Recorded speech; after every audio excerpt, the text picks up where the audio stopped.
this?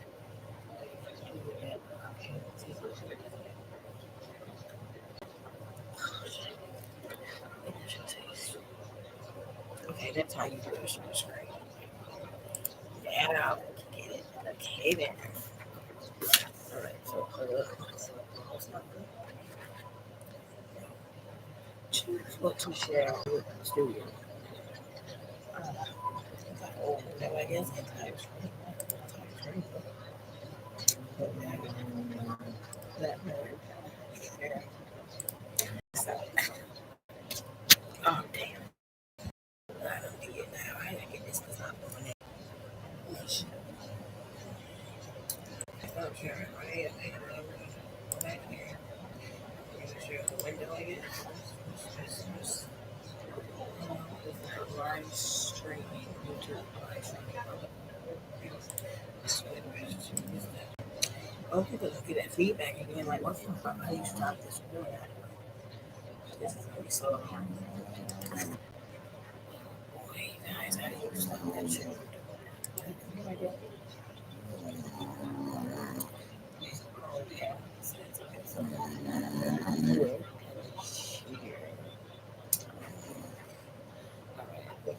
I figured it out. All right, so I want to share this with you. Nope, not that one either. Oh, shit. Okay, so I'm going to try that first.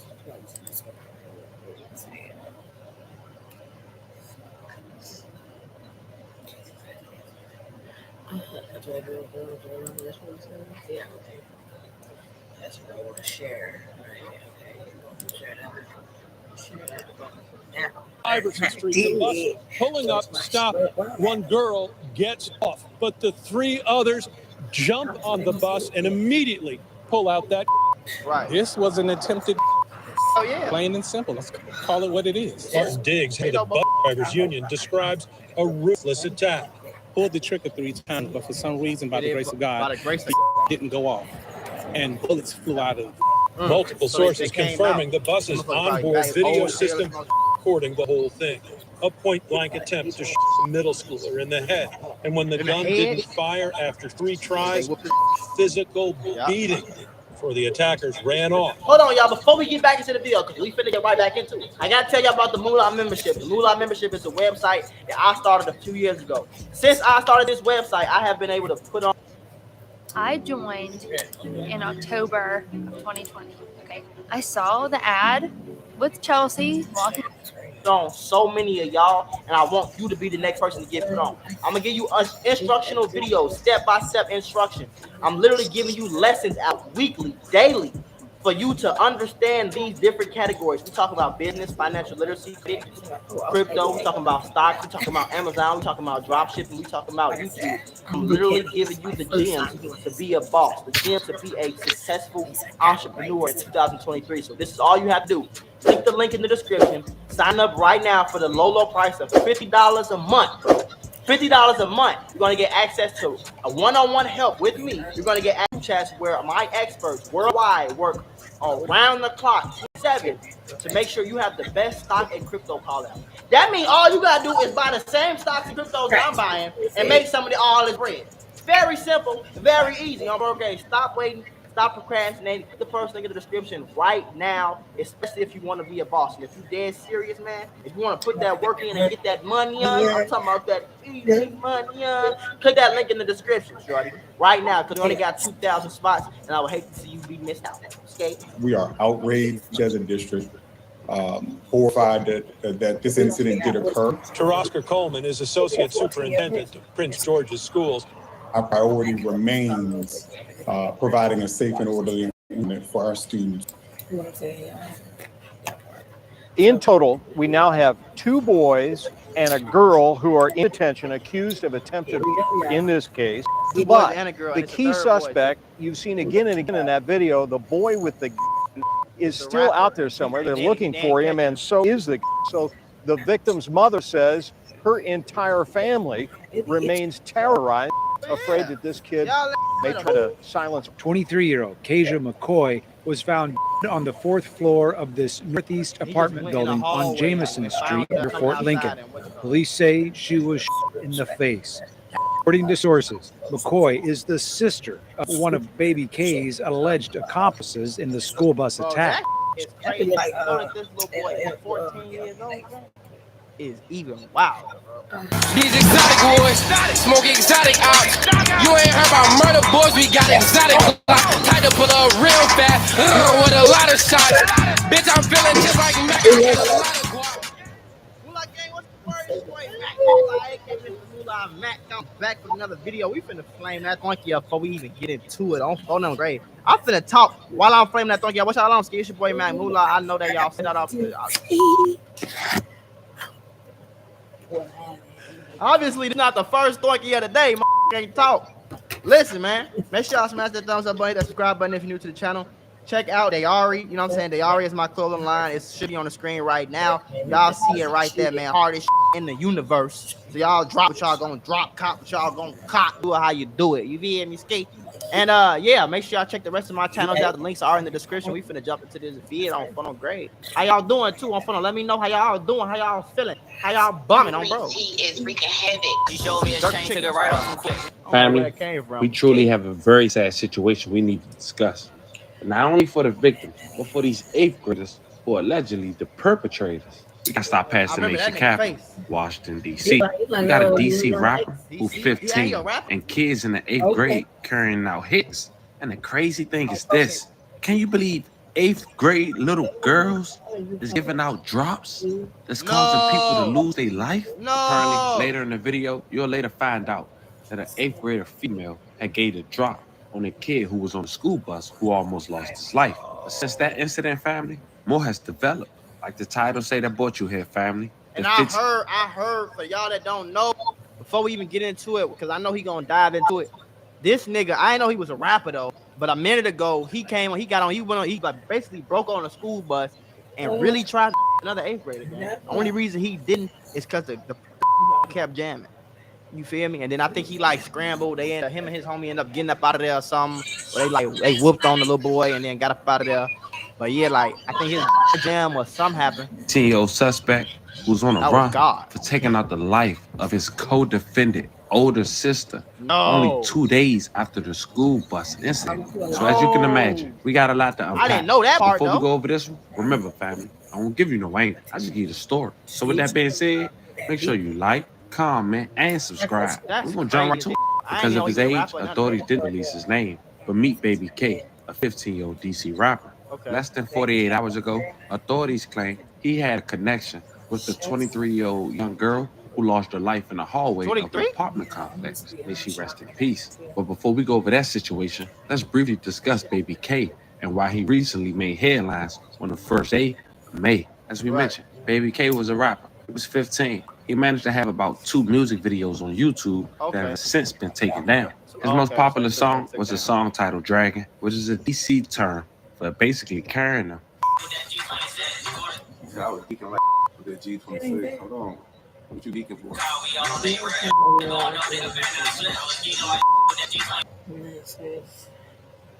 Hi, it's Bob Diamond. For you over folks out there, I got a really funny story that you're going to appreciate. So we just got a check in for a claimant, and really funny story.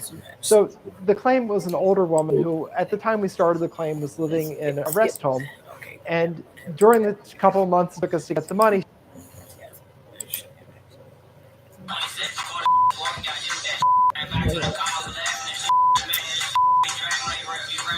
And that song was just released 2 months ago. But only a month after shooting that music video, according to authorities, Baby K will be the one with the Goosebumps hoodie and also the firearm brandished on a school bus alongside 2 other teens, ages 14 and 15, trying to take the life of another teen that was on the school bus on his way to school. Scary moments on board a Prince George's County school bus when 3 people got on that bus and pulled out a. And this comes at a time when there are heightened concerns about student safety region-wide. 7 News Maryland Bureau Chief Brad Bell live for us in Suitland. What a scary situation here, Brad. Tell us what happened. Yeah, look, absolutely terrifying. This seems to be a straight-up targeted hit. on a middle school That's student. what it was. Fortunately, the Oh, gun God. didn't go off. Exactly I've what been it talking to was. some They don't drivers see here you. at this lot. They're telling me they are terrified. That's messed up. I ain't gonna lie, gang. That happened at my son's school. He going to another school the next day. Transfer. Late Monday afternoon on a bus carrying students home from the Prince George's County Alternative Middle School. Oh, it's all. Oh, shit. Oh, wait a minute. What was that? That just made that 34 times more stupid. So y'all letting random niggas on alternative school buses? Okay. 14-year-old boy attacked by 3 others. Rushed aboard. It makes at a sense stop. now. Alternative The school attack kids is happening crazy. here along Iverson Street. Bus pulling up, stopping. One girl gets off, but the 3 others jump on the bus and immediately pull out that. This was an attempted. Oh, yeah. Plain and simple. Let's call it what it is. Martin Diggs, head of the bus drivers union, describes a ruthless attack. Pulled the trigger 3 times, but for some reason, by the grace of God, it didn't go off. And bullets flew out of it. Multiple sources confirming the bus's onboard video system recording the whole thing. A point-blank attempt to shoot a middle schooler in the head. And when the gun didn't fire after 3 tries, physical beating before the attackers ran off. Hold on, y'all. Before we get back into the video, because we finna get right back into it, I gotta tell y'all about the MULA membership. The MULA membership is a website that I started a few years ago. Since I started this website, I have been able to put on so many of y'all, and I want you to be the next person to get put on. I'm gonna give you instructional videos, step by step. Incident did occur. Oscar Coleman is associate superintendent of Prince George's School. Our priority remains providing a safe and orderly environment for our students, that is during school and also to and from school. The head of the drivers union wants more security and says the driver and aide thought they were going to be killed. They're terrified. The one driver does not want to come back to work. They're terrified. They don't even want to come out of the house. As for the 14-year-old on that bus, we've not been able to learn anything about the extent of his injuries. Harbor, Brad Bell, 7 News. Thanks for. Now stay with me, fam, because 3 weeks later, the 2 teens other than Baby K was arrested alongside a female, and the girl was only 14 years old, in the 8th grade.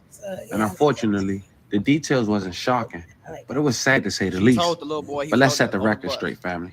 If somebody making an attempt on your life like that in such brutal fashion, you probably got a good idea who it is. And the mother probably did as well, which led to authorities getting arrested. The mom had this to say. The victim's mother said, $50 a month, you're going to get access to environment for our students, that is during school and also to and from school. The head of the drivers union wants more security and says the driver and aide thought they were going to be killed. They're terrified. The one driver does not want to come back to work. They're terrified. They don't even want to come out of the house.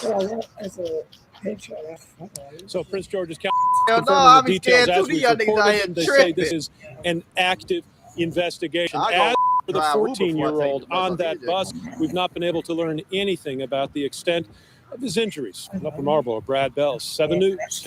now stay with me, family, because 3 weeks later, the 2 teens other than Baby K was arrested alongside a female, and the girl was only 14 years old, in the 8th grade. And unfortunately, the details wasn't shocking, but it was sad to say the least. But let's set the record straight, family. If somebody making an attempt on your life like that in such gruesome fashion, you probably got a good idea who it is. And the mother probably did as well, which led to authorities getting arrested. The mom had this to say. The victim's mother said the teen girl set her son up by relaying messages about the location of the bus to the alleged attackers. The judge denied the girl bond. So the girl is. Okay, that's kind of messed up. Okay.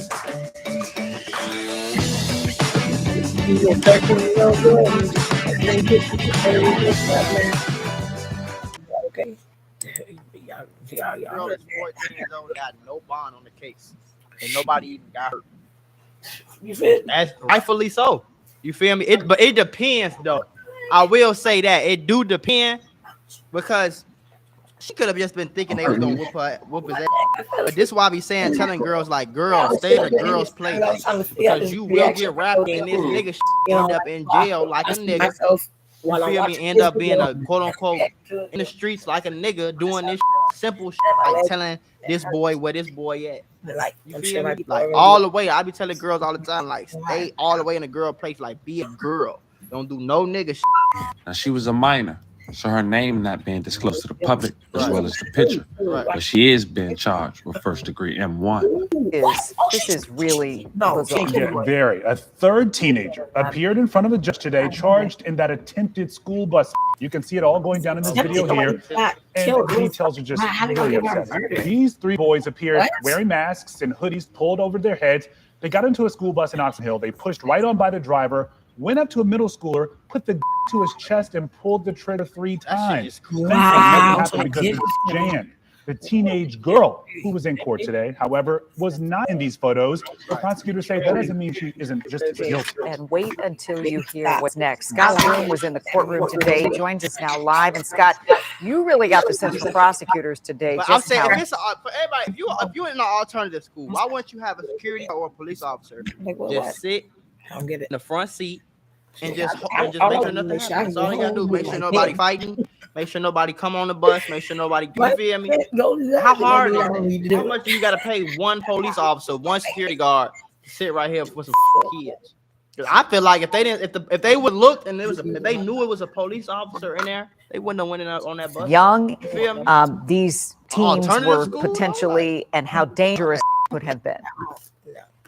Yes, generally here, the majority of the kids involved are 8th graders. Right. And this is very, very dangerous. Now, normally, hearings involving juveniles are not open to the public, but in this shocking case of attempted murder by children, the young teens are charged as adults. So with this surprise arrest over the weekend of a girl we were all completely unaware of, there is yet another hearing today that was open to the public, and what we're learning, again, is chilling. It was a hit squad style attack on a Prince George's County school bus caught on video. A boy with a tries to and kill a 14-year-old while 2 accomplices hold the victim down. Had the gun not jammed repeatedly, the victim would surely have died, investigators have said in court. And today in a Prince George's County courtroom, we learned the attack was allegedly orchestrated by an 8th grade girl who's accused of texting the attackers before they rushed the bus to let them know the victim was seated and the last rider left. The 14-year-old girl was arrested over the weekend and charged as an adult with attempted. Tense bailiffs in the courtroom watched to keep family members separated. The suspect family begged for the girl to be released into home detention before trial. But arguments by attorneys revealed there are allegations of gang ties. And the victim's mother begged the judge not to let the girl go home, saying her family and the school bus driver would be terrorized that the girl could orchestrate another attack. She planned this out and she set it up to a T, the victim's mother said. Judge Byron Bariano ordered the girl held without bail in a juvenile facility, saying that home detention may keep her off the streets, but would not prevent her from planning more mayhem. Prosecutor Aisha Braveboy reflects on how dangerous these suspects are alleged to be despite their young age. But we hear parents say, my child's a good child. If they weren't involved, I can't believe it, but believe it. It happens. Unfortunately, far too often in our communities, young people are making adult decisions that have adult consequences. And my office has no choice but to pursue justice, and that's what we're going to do. Tell me if you do.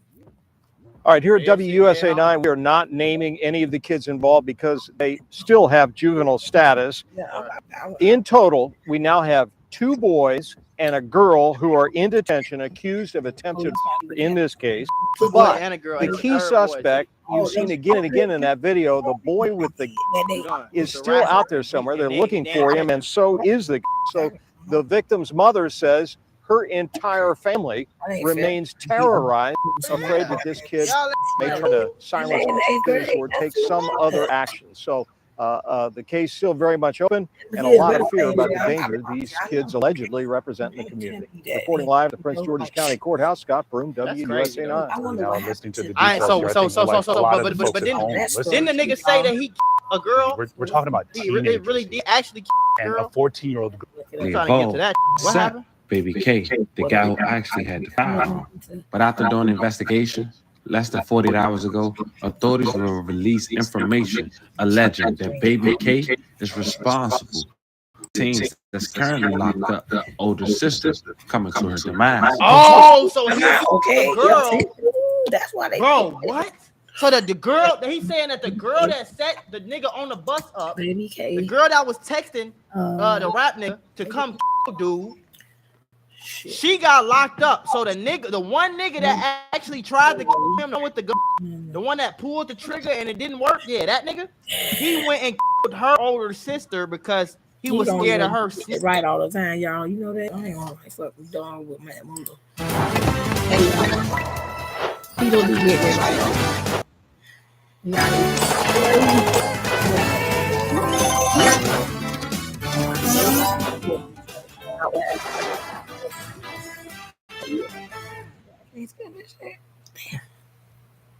I don't like the commercials. That stuff make me mad.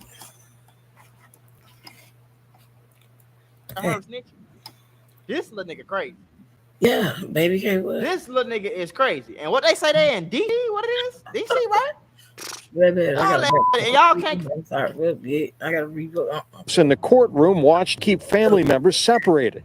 The suspect's family begged for the girl to be released. I miss all that. You gotta pay one police officer, one security guard, sit right here with some. I feel like if they would have looked. And if they knew it was a police officer in there, they wouldn't have went in on that bus. Young, You feel me? these teens were potentially, and how dangerous would have. Yeah, generally here, the majority of the kids involved are 8th graders, and this is very, very dangerous. Now, normally, hearings involving juveniles are not open to the public, but in this shocking case of attempted it looks like there aren't any by children, the young teens are charged as adults. So with this surprise arrest over the weekend of a girl we were all completely unaware of, there is yet another hearing today that was open to the public, and what we're learning again is chilling. It was a hit squad style attack on a Prince George's County school bus caught on video. A boy with a tries to kill a 14-year-old while 2 accomplices hold the victim down. Had the not jammed repeatedly, the victim would surely have died, investigators have said in court. And today in a Prince George's County courtroom, we learned the attack was allegedly orchestrated by an 8th grade girl who's accused of texting the attackers before they rushed the bus to let them know the victim was seated and the last rider left. The 14-year-old girl was arrested over the weekend and charged as an adult with attempted. Tense bailiffs in the courtroom watched to keep family members separated. The suspect's family begged for the girl to be released into home detention before trial. But arguments by attorneys revealed there are allegations of gang ties, and the victims begged the judge not to let the girl go home, saying her family and the school bus driver would be terrorized that the girl could orchestrate another attack. Byron Bariano ordered the girl held without bail in a juvenile facility, saying that home detention may keep her off the streets, but would not prevent her from planning more mayhem. Aisha Brave reflected on how dangerous these suspects are alleged to be despite their young age. We hear parents say, my child's a good child. If they weren't involved, I can't believe it, but believe it. It happens. Unfortunately, far too often in our communities, young people are making adult decisions that have adult consequences. My office has no choice to pursue justice, and that's what we're going to do. All right, here at the USA 9, we are not naming any of the kids involved because they still have juvenile status. In total, we now have 2 boys and a girl who are in detention accused of attempted in this case. And a girl. The key suspect you've seen again and again in that video, the boy with the gun, is still out there. They're looking for him, and so is the.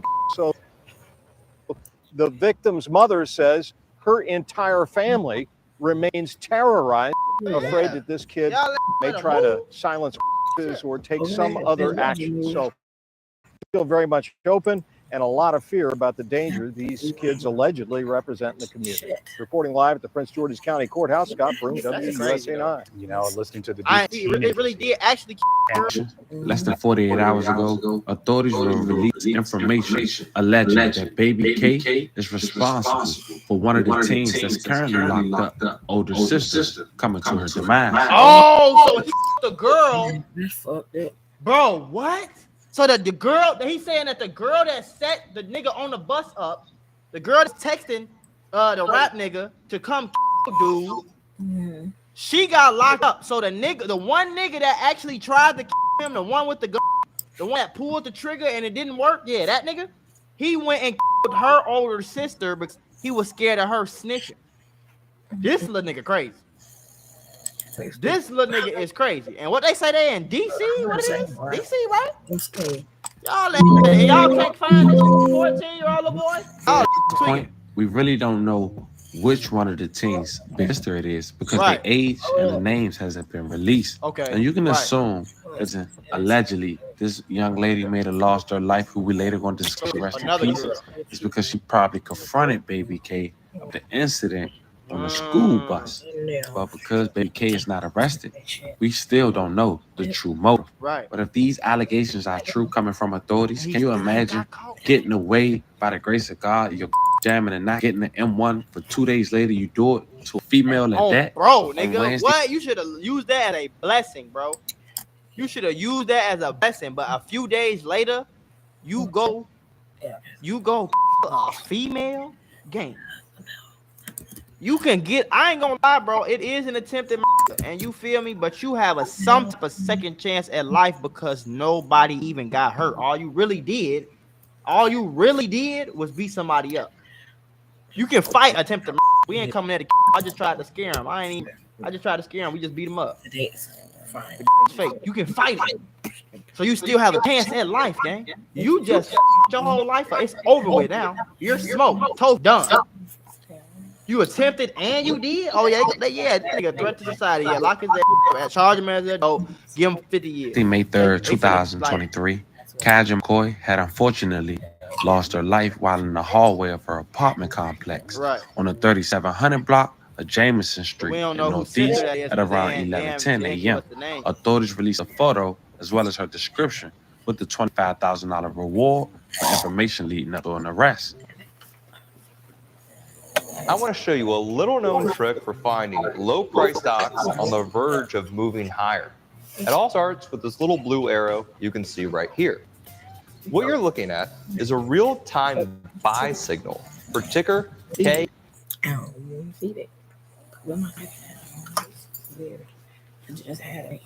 Now, what authorities is alleging is correct. That was her home, and that is the older sister of one of baby K defendants who's currently locked up. And it's a note that's why you need not to let everyone know where you live at. That alleged attempted shooting on a Prince George's County school bus. Police now say the person holding the gun was 15-year-old baby K. He's wanted on attempted charges. Yeah, we've been following this one since it happened on May 1st. Police, baby K was one of 3 teens who tried to kill a student on that bus. Police already arrested 2 of those teens and a 14-year-old girl accused of planning the attack. Casey Nolan is live at police headquarters in D.C. And Casey, you've now learned baby K is also wanted for a separate crime in the district.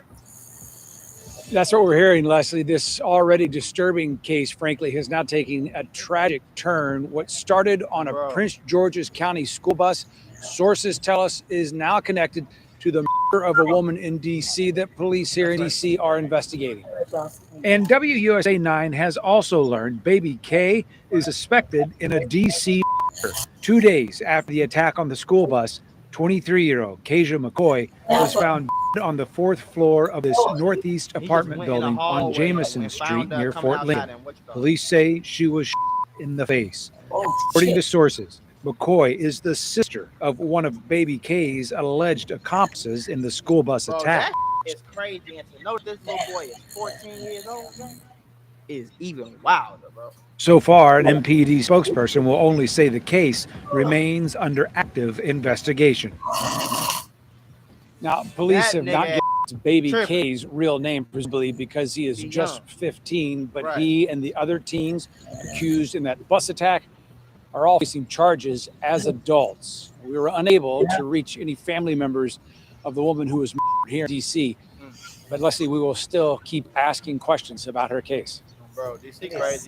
Stressing, Casey, every twist, every turn, and just thinking about more crime involving teens against other teens, and now this latest piece of information. It is devastating. All right, we know we'll continue to follow this. And as more developed, I'll make sure I keep you guys updated if and when Baby K is arrested. But family, we do want to say once again, rest in peace to the victim and love and condolences Rest to in her peace to the family. victim for sure. Y'all better get that little boy.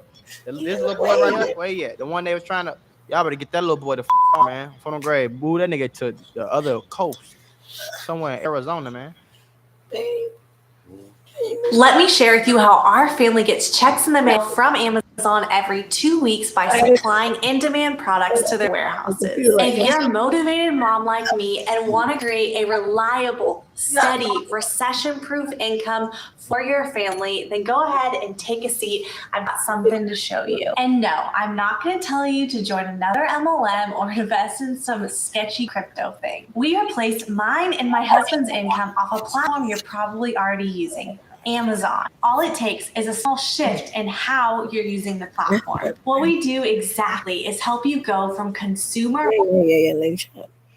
All right. Ooh, y'all, I love me some King Von now. So we're going to do a reaction video with King Von. Wow. This case wouldn't stop violence. And even though Quando had managed to escape the most dangerous situations in the Savannah streets, all through making music, others in his city wouldn't be so lucky. And the next up-and-coming rapper out of Savannah would ultimately end up losing their life before they could reach the heights of fame Quando did. And it would seem that Quando and his team were actually the ones with the most to gain from this rival rapper losing their life so young.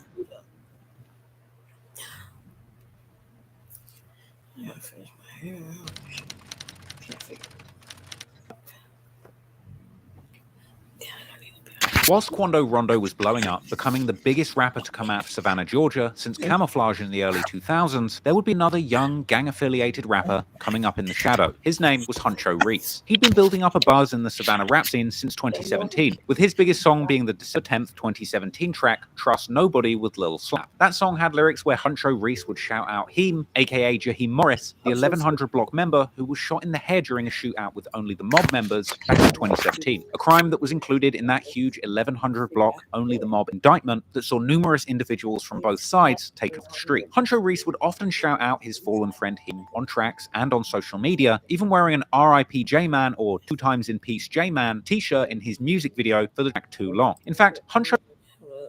Go back. Just back. What the hell? I can't see all that. Yeah. I don't think I saw that. Ever feel like you're on a hamster wheel financially? No matter how hard you run, you never get ahead?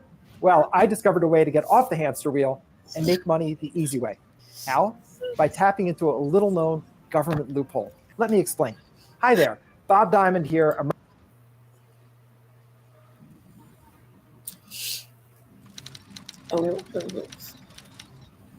The streets of Savannah were truly not safe, and the likes of Quando, Rondo, and Lil Tim were growing up amid a backdrop of senseless violence. In the years before Quando had made it as a rapper and found a...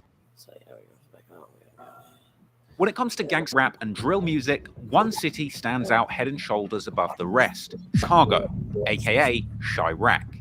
The city where the streets are so dangerous, its gangs are considered as deadly as the war in Iraq.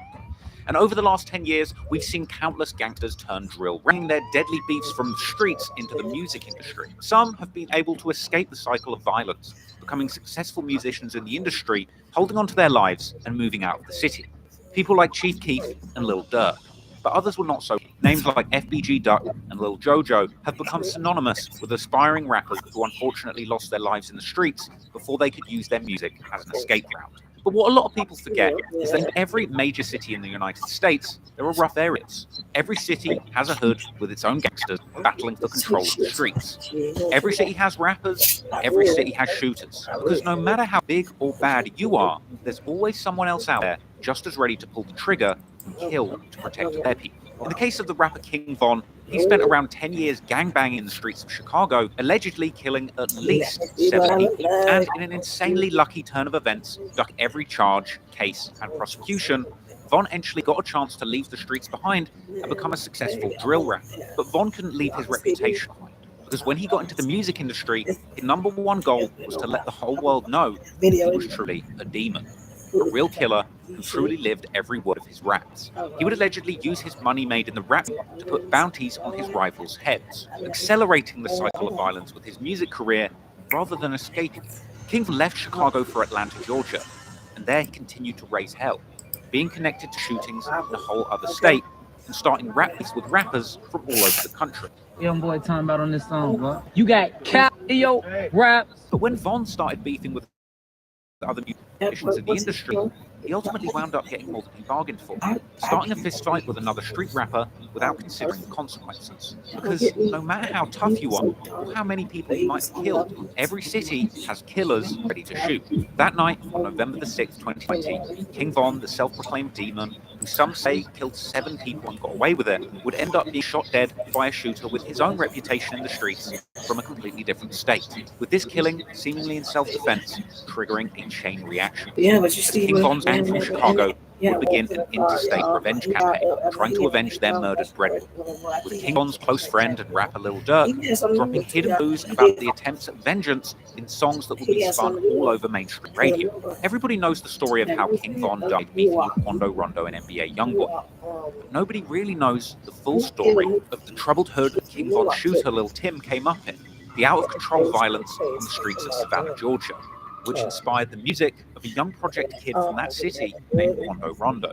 Quando would wind up becoming his city's most respected rapper, and he would do so with the backing of his close friend Lil Tim, a fearless shooter ready to kill at a moment's notice to protect his friend. This is the story of Quando Rondo, Lil Tim, and the war on the streets of Savannah, Georgia. Rapper King Von and his group were at Opium nightclub before making their way here to Monaco Hookah Lounge, then to the parking lot where chaos ensued. Pulled up, they were pumping gas, and it looks like they probably finished pumping gas, and the suspects approached from the alley, got out of the car, and started shooting at those victims. Man, I done had about 4 or 5 partners get killed. The suspects still on the run. I done had about 4 or 5 more partners go to jail for murder. It was like a lot of chaos. You just heard the shots ring. I was like, rah, rah, you know what I'm saying? Oh my God, it is Quando, y'all. Like death around the corner. They heard it was, somebody had a bounty on them. Death around the corner. You gotta die one day, you know, running from that. They partner to be their phone. Ain't no such thing as dodging death. Huh? It's something called going before your time, though.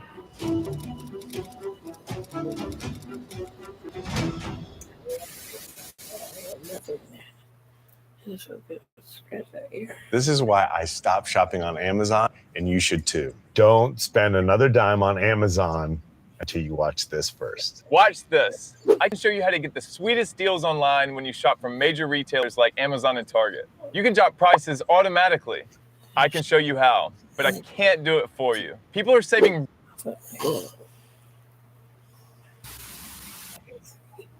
Yeah, do my hair.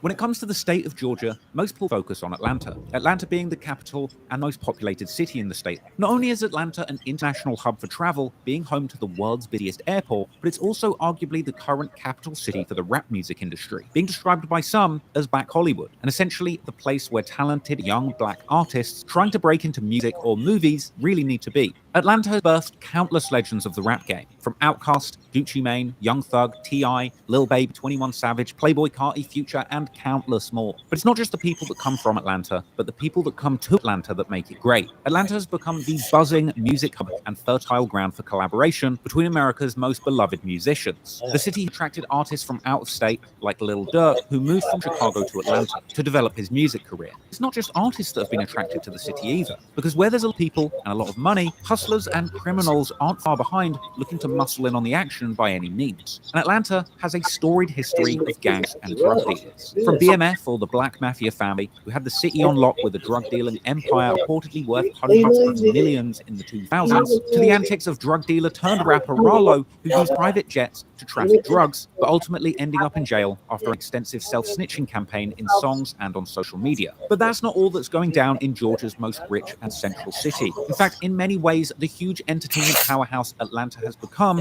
has caused many people to overlook other parts of the state of Georgia. Because around 4 hours drive away from Atlanta is the city of Savannah, the oldest city in Georgia with a long history. And not all of that history is positive, because since Savannah was established in the 1700s, the city has been deeply associated with the slave trade, as the mild climate there offered perfect conditions for growing cotton, with the slave plantations that produced that cotton shipping it out of the port of Savannah all over Europe. The booming trade in cotton made local European immigrants and slave owners rich. And naturally, when the US Civil War broke out, Savannah was considered a crucial city in the Confederacy, with William T. Sherman targeting Savannah in his March to the Sea campaign. This saw the Union Army marching from Atlanta to Savannah and destroying everything in their way in order to defeat the Confederate Army, with a peaceful surrender eventually being negotiated, saving the historic port of Savannah being destroyed. Once the Civil War had ended, Savannah would slowly fall down the ranking, going from the 41st most populous city in 1860 to falling off the list of the 100 most populous cities completely by 1930. Perhaps it was the decline of the slave trade that turned the fortunes of the people living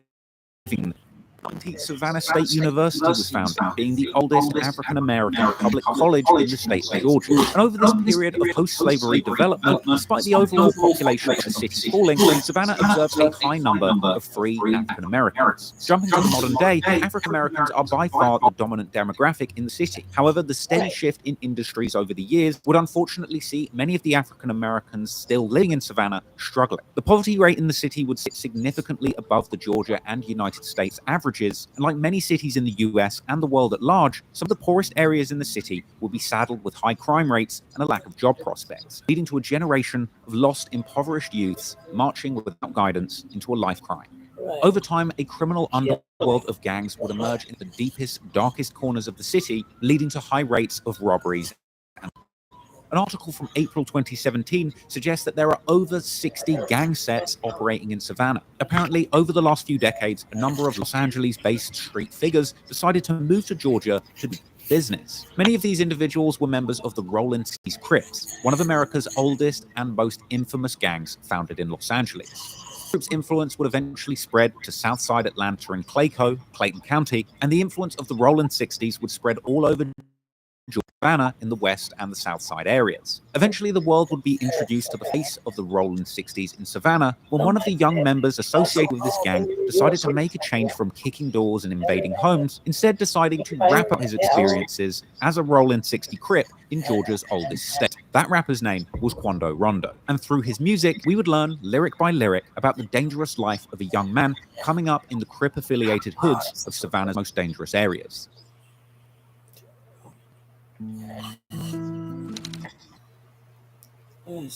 Did you know that the average American tenant is paying 34% of their paycheck towards their rent? That means that all of these people are paying 34% of their paychecks so the landlord of this building gets rich. In fact,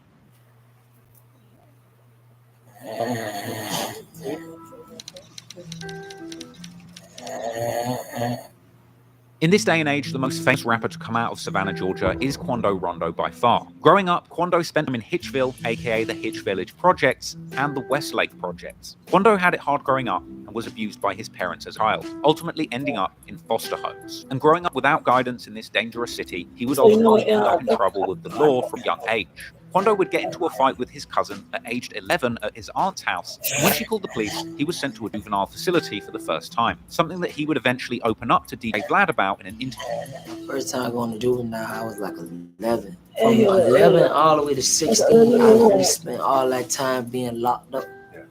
At the age of 13, Quando cut off his bedroom monitor and began robbing houses, later catching cases apparently for burglary, drugs, and possession of a firearm. With Quando later explaining in a documentary about his life that in his area growing up in Savannah, people would literally do anything they could to make money, from home invasions to drug dealing and murder. Man, we thugging though on the other end, like giving some money, man. Rather working in the house, selling dope, crack, weed, robbing it, knocking it.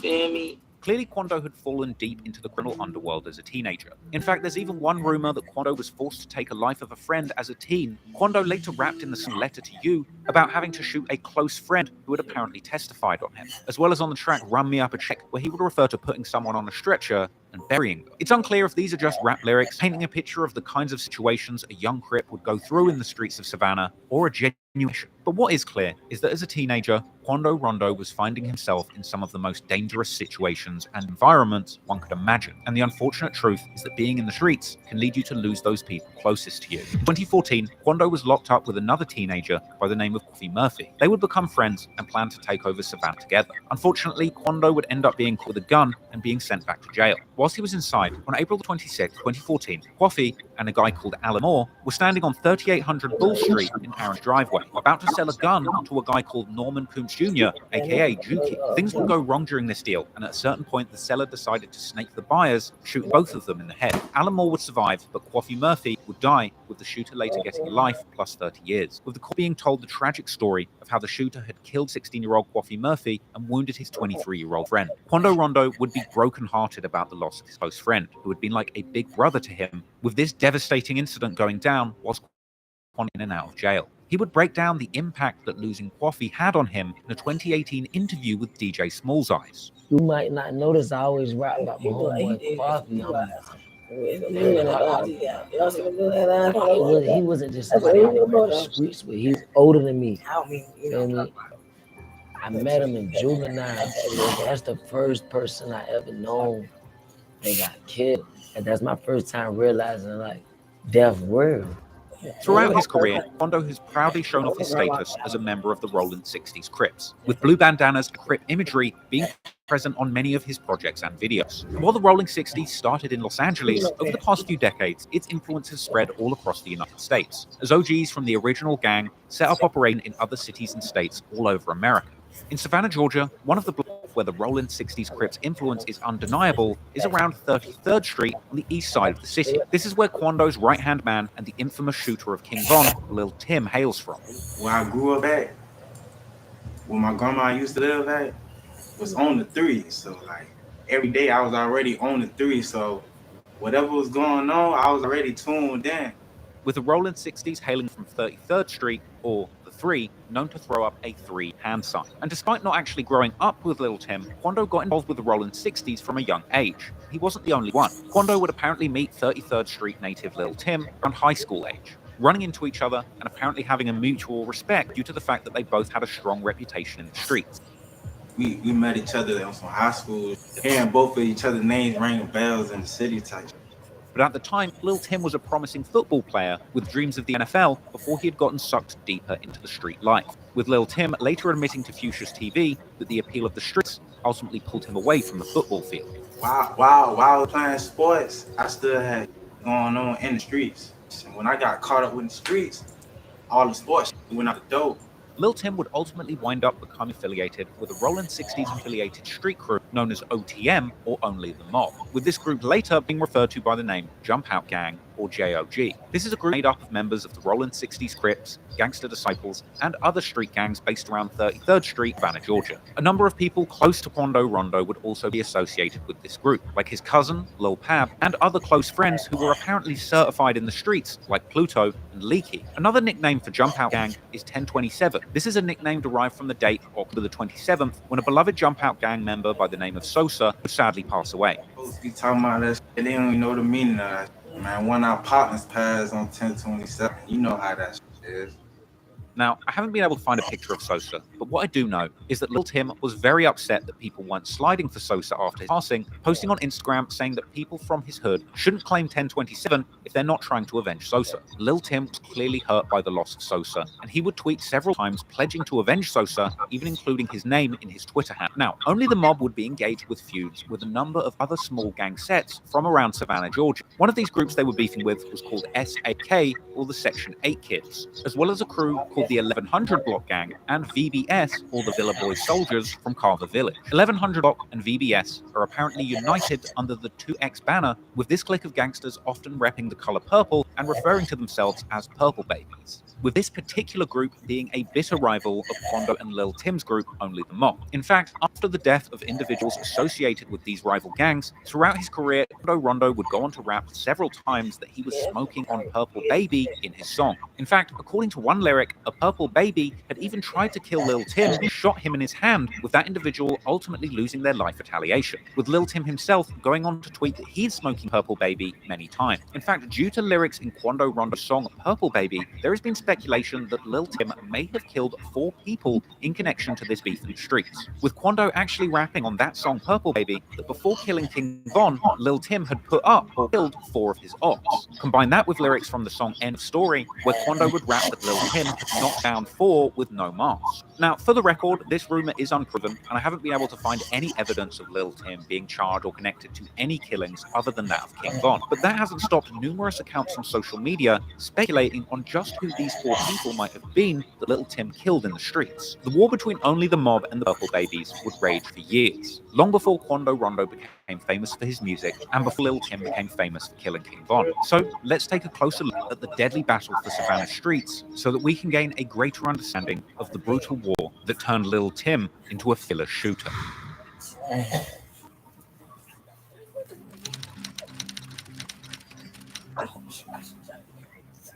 The streets of Savannah were truly not safe, and the likes of Quando, Rondo, and Lil Tim were growing up amid a backdrop of senseless violence. In the years before Quando had made it as a rapper and found a route out dangerous street life, shootouts and murders would play out throughout the city of Savannah, with no one being safe in the crossfire. On December 11th, 2016, a 19-year-old boy by the name of Javonte Reed would be shot dead on Carter Street following a fight with a man whilst on the way to work. A 17-year-old by the name of Craig Weston would be charged with the murder following the crime. He would be described by the news as a suspected gang member with ties to the Gangster Disciples. He had been targeted as part of a police initiative called End Gun Violence Step Forward, a Savannah campaign to target the most violent gang members in the city. But the following year, the violence would continue. On February the 16th, 2017, Tristan Gray from Johnson High School was shot and found by police on Pennsylvania and California Avenue. Savannah SWAT team and U.S. Marshals would swoop in and capture the suspects. Then, on March the 5th, 2017, one person was killed in an early morning shooting. The following day, a 16-year-old boy by the name of Kevin Jackson, who also attended Johnson High School, would be shot and killed on Crosby Street, with a vigil being held soon after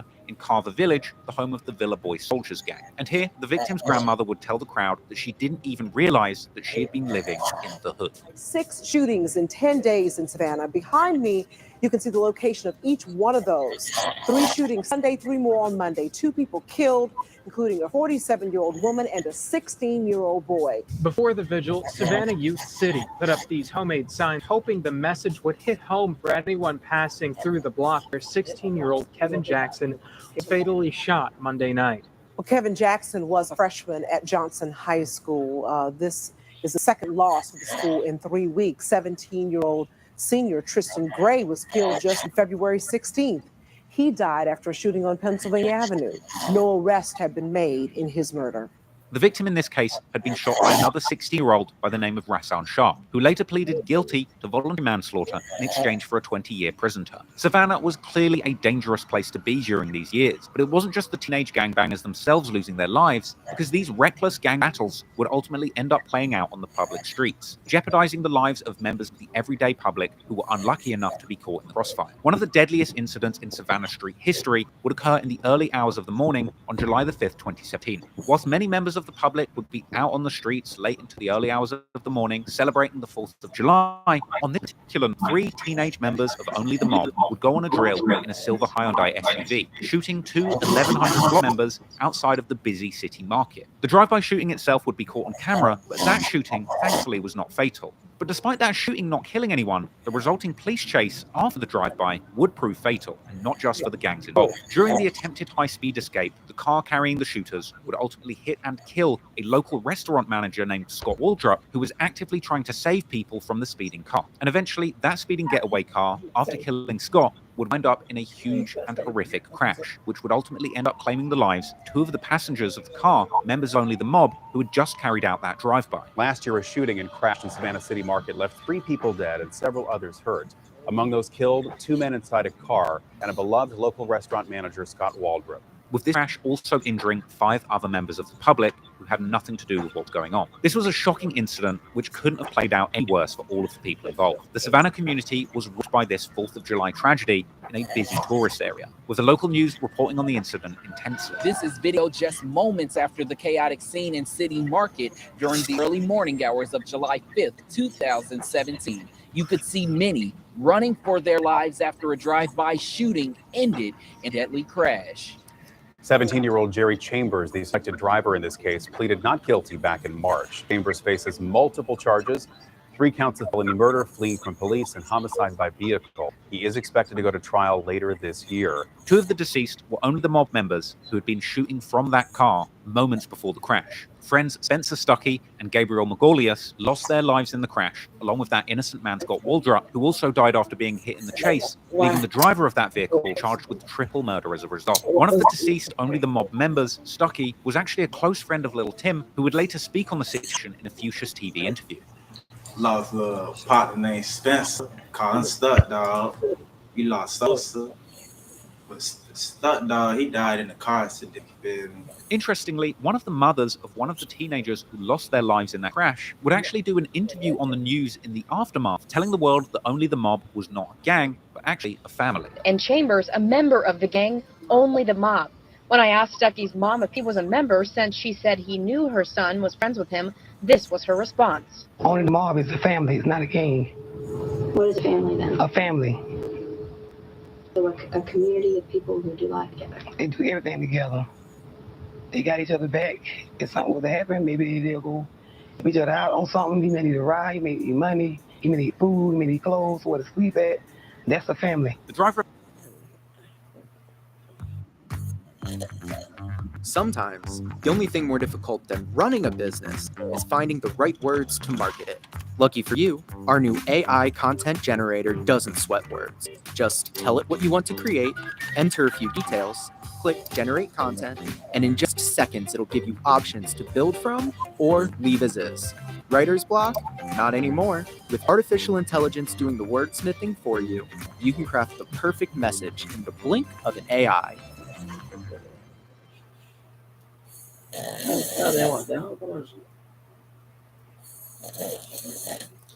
What's that? We gotta watch it. 5,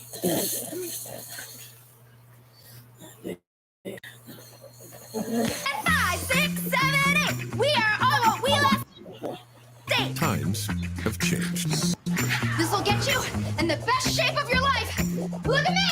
I'm 76 years old. That's why, as you changed, YouFit changed along with you. Driver of that car, Jerry Chambers, would plead not guilty to triple murder. However, he would ultimately face trial, where jurors were told that he was previously charged for a shooting in 2016 and an attempted robbery of a woman at a shopping mall. And ultimately, taking this case to trial would end up being a bad move, and Jerry Chambers Jr. would end up rightfully getting life in prison for this tragic and senseless incident. But sadly, the violence in Savannah would be far from over. There would be numerous shootings in September 2017 alone. But around 12 p.m. on September the 13th, Savannah police would respond to a shooting call at East 31st Street and B Road. Here, they found an 18-year-old by the name of Arafi Williams suffering from life-threatening injuries and ultimately passing away at the scene. The cops were determined that another 17-year-old by the name of Tanavian Johnson was at the scene when the shootout occurred, with a later indictment claiming that Tanavian, aka Tay, had shot 4 people from a car, with Johnson being arrested by US Marshals soon after the incident and being indicted on murder and assault charges. Only 4 days after this killing, another teenager would lose their life in the ongoing war in the Savannah streets. On September the 17th, 2017, 16-year-old Heaton, real name Jaheim Morris, is hit in the head by gunfire whilst riding in a vehicle, being immediately driven to a hospital, arriving at 1:20 a.m. and unfortunately not surviving. The cops would arrest 2 people initially, eventually taking 4 people total into custody over this incident, with the details making it the local news. 4 teenagers are now charged in the shooting death of another teen that happened a year ago. 3 of them are in custody. 1 is still wanted. Here is the group for you. 17-year-olds Kason Dixon and Yusuf Maxwell and 19-year-old Taquarius Washington and Zonique Maxwell are all charged with felony murder. Yusuf was already in custody for violating probation. Police arrested Dixon and Washington this week. Zonique, the only girl, is the one police are still looking for. You should call police right away if you know where she is. This is related to the shooting death of 16-year-old Jaheim Morris. Morris died in September of last year shortly after being driven to the hospital. Prosecutors said in a prior hearing that Yusuf Maxwell was in that car with Morris and 3 other people. They said being in that car with guns is part of how he violated probation, resulting in his original charges. Heem was seemingly a member of 2 times the alliance between the Purple Baby Gang's 1100 block and Villa Boy Soldiers, with members of those crews memorializing Heem on social media. In fact, a close friend of Heem's, an up-and-coming rapper from Savannah associated with the Purple Baby movement, Puncho Reese, would memorialize his fallen friend by wearing an R.I.P. J-Man t-shirt in one of his music videos. But more on him later, because after a violent 2017 in the streets of Savannah, authorities were hard at work trying to crack down on these violent criminal groups that Quando Rondo would ultimately wind up affiliated with. There was a huge 2018 indictment regarding the shootings between Only the Mob and 1100 block members, which covered that lethal City Market drive-by gone wrong that took the life of 2 OTM members and an innocent member of the public. This indictment would also cover the murder of Heem, accusing 2 brothers, Yusuf and Zonique Maxwell, of doing the shooting. These 2 individuals were actually members of the same gang, 1100 block, with the implication being that they were actually being charged with killing their own friend by accident after attempting to shoot their ops from within the same car. And on top of all of that, the indictment would also identify Tanavian Johnson as an OTM member, with him being charged with the murder of Arafi Williams. 6 Savannah teenagers, including the man accused of the 2017 City Market killings, are now indicted for 5 more killings. Prosecutors say all 5 were gang-related.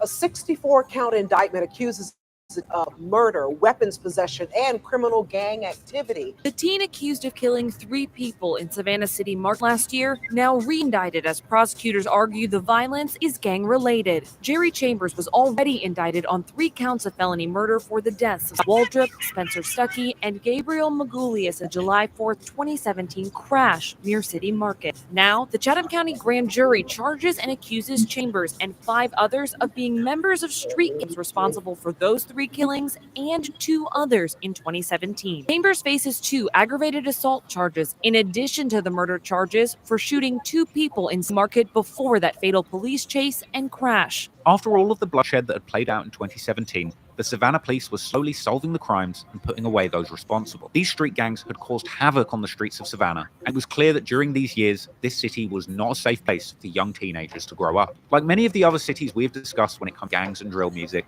we're talking about people who are unfortunately being pushed into a kill or be killed situation. The teens that were driving that car that killed their friends and an innocent man clearly were not in a position to appreciate the fragility of life or just how quickly a split-second decision can mean life or death for yourself, your friends, or an innocent bystander. This is an incredibly difficult environment to grow up in, and while I don't condone the actions of the teenagers involved, I do have sympathy for the fact that they've been placed in these situations with such limited options and lacking the proper guidance that ultimately led to them making tragic decisions. And this is the same environment that a young Quando Rondo had been growing up around and witnessing in his most formative years. However, in the case of Quando Rondo, he was different, and despite getting sucked deeply into the street life as a teenager, eventually he would apply himself to something else, channeling his dark experiences in the streets into his music, becoming a rapper and making songs about the struggles that him and his friends had gone through in the dangerous, gang-infested blocks of Savannah. And this music would ultimately end up resonating, and not just in his city, but all over America, as other Project Kids in similar environments would begin to relate to Quando Rondo's music, getting behind him and making him a star. Hi, it's attorney Bob Diamond, and it is Overages Day, and we just got a check-in, and we have cut a check out for the claimant, and it's $51,850 that's going out to the claimant. David is the claimant, and the money is from a house that he lost after he lost his job and was unable to find another one quickly, and he ended up losing his house to the tax man. And he had nothing. He lost everything, his down on the house, all the payments he made over the years. And when we contacted him, he had no idea there was any money that he could recover or that was owed to him. He was just completely down and out and depressed. And now today, I get to drop in an overnight envelope, $51,850 to him. Money he never expected to get, money he never knew existed until we reached out and contacted him. For our part, we're going to make $35,000 in this transaction. So it's great money for us. It's an amazing surprise for the former property owner. And that's the kind of business that this is. It's a business where you're doing good for people who had no idea they could get any money to get them restarted. No idea there's any money out there. Thought they'd lost everything when they lost their house, but they haven't. Because when you or I reach out to them, and we process a claim which typically takes 8 to 10 hours. This is the kind of thing that happens. $51,850 going out to our claimant, and $35,000 coming in the office. So this is an amazing business. There's room for you in this business. So get on board, become one of our Overages Avengers, and let's go out there and make a difference in people's lives and have all of us on the Overages Avengers team make a great living and make great money. You can do this too. It's a very simple, straightforward business. You don't need a lot of startup capital. You're simply just looking up some lists, contacting the people, telling them the good news, and getting them signed up. And you'll go and get their overages. And then pretty soon you'll be sending out checks like this and cashing big checks yourself. Imagine if today you were depositing a $35,000 check in your bank account and sending someone else a $51,850 check. Think of how good you would feel from both things. One, you're sending out $51,000 to someone who thought they'd lost everything, giving them a whole fresh start in life, and you're depositing $35,000 in your bank account. And what would you do if you had $35,000 that just deposited in your bank account that didn't have anything it needed? Pay off credit card debt, have a nice savings account, pay off your car loan, put it towards your mortgage, put a down payment on a rental property, fix up your house. I don't know what you do, but I know everybody could use that kind of money. And know this is available. This is a powerful business. It's a simple business.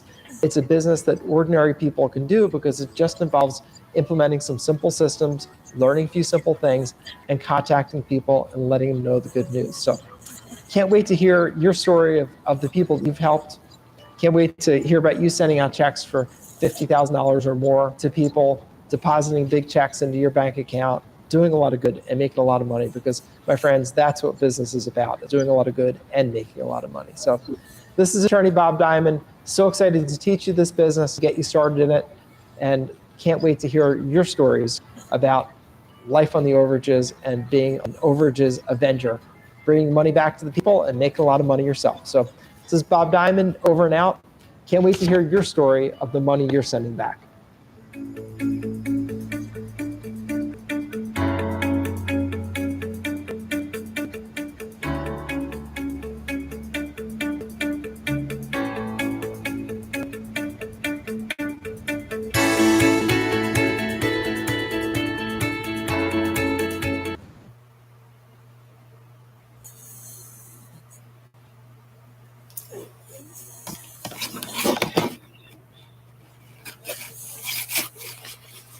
Gusto is the #1 choice for small business payroll. It's fast. It's trusted.